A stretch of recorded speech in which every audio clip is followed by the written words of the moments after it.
CNN senior political analyst and senior editor of The Atlantic, Ron Brownstein, joins me now. Ron, great to have you with us. Another big week for the administration.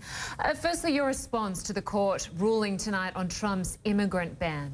Well, it's a really striking moment, and it really exemplifies, I think, the way the conflict in American politics has grown more complicated. Because what we saw here was a Democratic state going into federal court, Democratic state attorney general going into federal court and basically taking a move against the Trump administration executive order that Democrats in Congress don't have any power to pursue. It's a shockwave. It is not the end of the story. There's going to be appeals through the appellate courts on the West Coast, probably on the East Coast. Ultimately, the Supreme Court will have to decide if it can, while it is divided 4-4 at this point. Ron, we're just 2 weeks into the Trump administration. We are seeing a radical shift already in foreign policy. Instead of tearing up the Iran nuclear deal, a deal he called the dumbest ever, he now looks to be reinforcing it. Instead of warmer relations with Russia, he's now condemning the Kremlin. And, of course, Israel is turned 360 on that as well, 180 rather. Yeah. New settlements, he was against the new settlements. He's now for them. What should we make of these backflips? Well, I think your misstatement there to 360 is actually a preview. I don't think this zig is the last zag.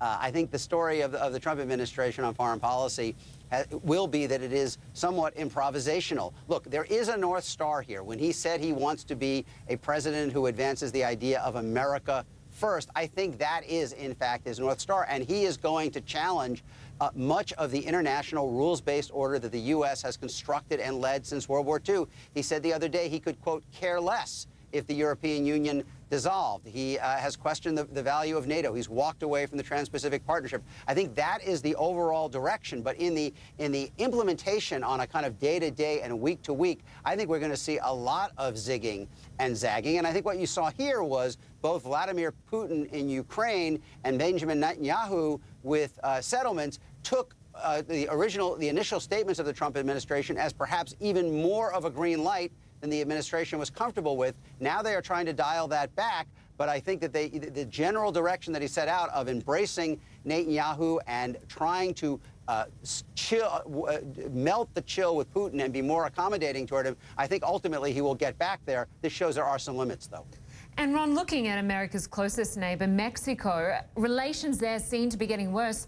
Trump reportedly threatening to send in U.S. troops. Does he realise that as Commander-in-Chief, those words, even if they're off the cuff, carry a great deal of weight? I think he is clearly adjusting to the difference between being a candidate whose stock in trade was being as outrageous as possible and being the president of the United States whose words move markets and send armies onto ships. You know, they, of course, dispute the characterization that he was threatening Mexico. They argue that he was offering to help Mexico, but we don't really know. And there is significant reporting that goes toward the characterization that you cited. What I can tell you is in the new CNN poll today, broad opposition to this idea of building a wall across the Mexican border, support only relatively tepid among the core groups in the Republican coalition, those working-class white voters who were the foundation of his electoral victory, and opposition enormous on the other side of the ledger among college-educated whites, among young people, among minorities. More Republicans in Congress raising questions about whether the cost-benefit analysis really plays out, whether the $12 to $15 billion it would cost to do this is really justified in terms of the impact at a time when we have had net zero undocumented migration from Mexico for several years. Ron Brownstein, great to have you with us. We appreciate your time today. Thanks. Fascinating stuff. We're going to take a short break. We will be back, though, with much more on the Trump travel ban being struck down, at least temporarily, by a US judge and what that means for international travellers to the US. Plus, how world leaders are reacting to the ban and the Trump administration. Those stories just ahead. Stay with us.